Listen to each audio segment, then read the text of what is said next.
Welcome back, everybody. Thank you so much for staying with us. She describes him as a master of poetry and, expressed her indebtedness to him.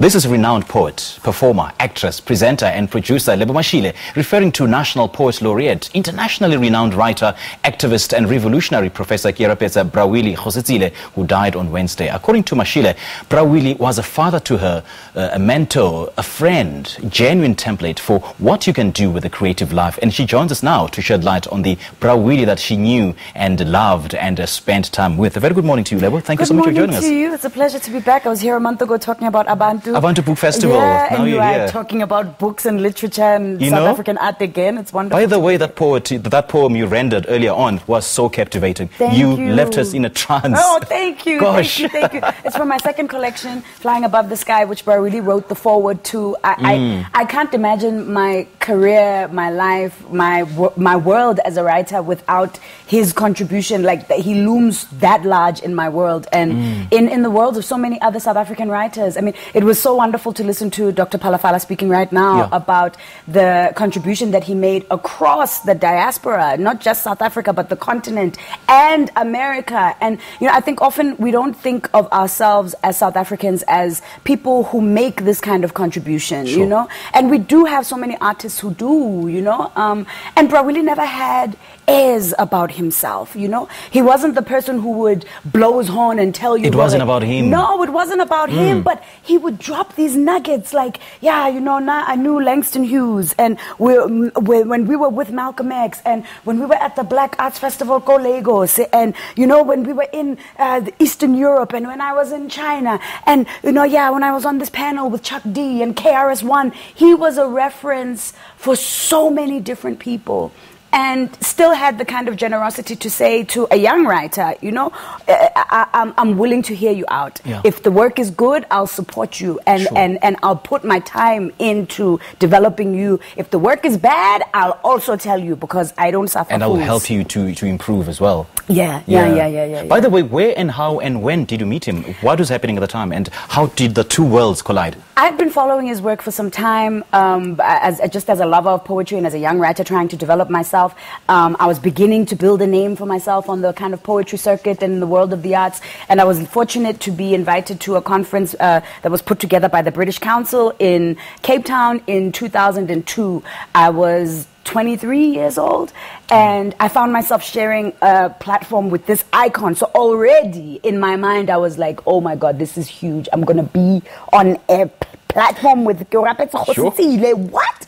And then, I wrapped my head around that, performed, and he listened so intently to my work and came back and gave me such wonderful feedback. I was blown away. I mean, quoting like lines and describing what it is about the work that makes it profound to him in his eyes. I couldn't believe that somebody of that stature, somebody who had accomplished so much, somebody who I admired so much, could care about what I was doing as a young writer. And we developed a friendship, and he's been instrumental to my life. I've traveled the world with Bra Willie.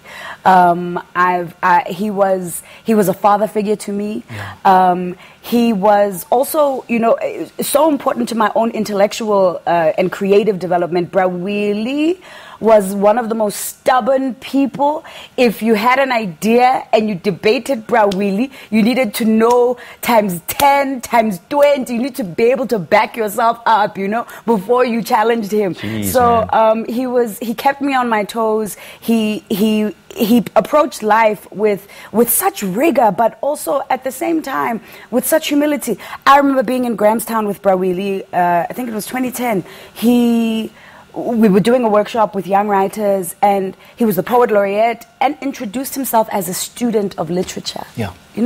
To these young people who were studying at Rhodes. Despite being a professor. Despite being a professor, despite being the National Poet Laureate, he said, I'm a student of literature. And that for me was, it shifted my mind around what it is that I do. But how humble he was. Actually, having said that, on the show earlier on this morning, we had two of his nephews, and one of them said what stood out for him was his humility. Obviously, we looked at him differently. So what is it about him that stood out for you?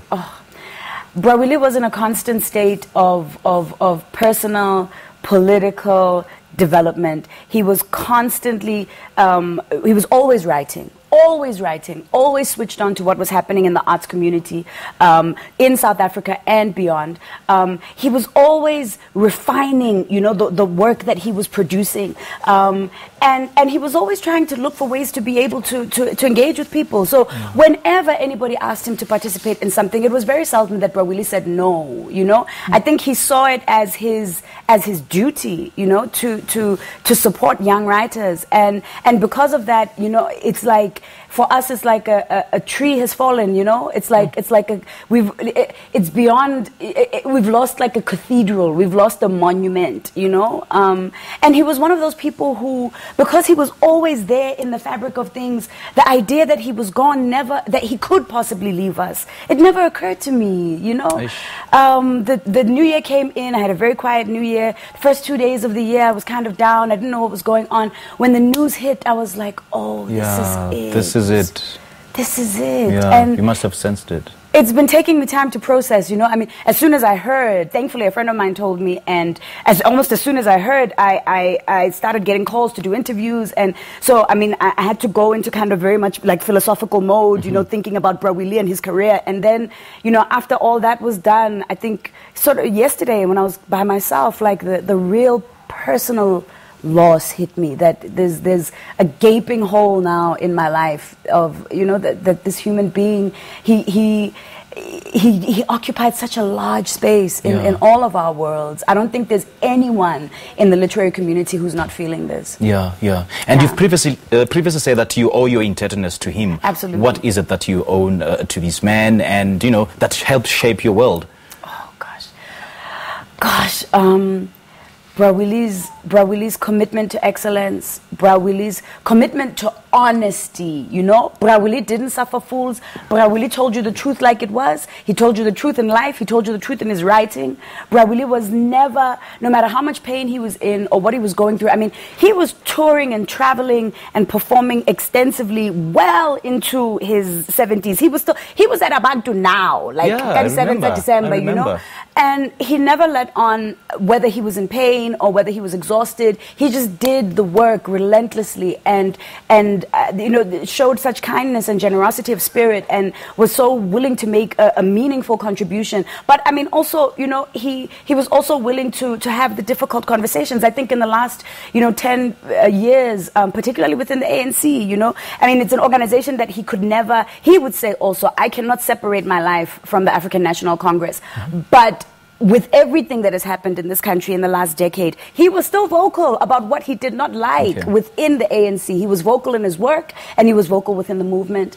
And I mean, as an artist, to see that, to realize that, you know, you take risks and you pay the price for your voice and you give until the last drop. You know, you just brought positive energy to the show. Thank you so much for coming through. We love you, and you've got amazing presence, Lebo. Thank you so much for your time. It's a blessing to be here. Thank you for honoring this man in this way. I appreciate it. Indeed. All right, that was the renowned poet, performer, actress, presenter, and producer Lebo Mashile, helping us pay tribute to the National Poet Laureate, the internationally renowned writer, activist, and revolutionary Professor Keorapetse Bra Willie Kgositsile, who died on Wednesday. Let's go for an ad break now. We'll be right back. Don't go away.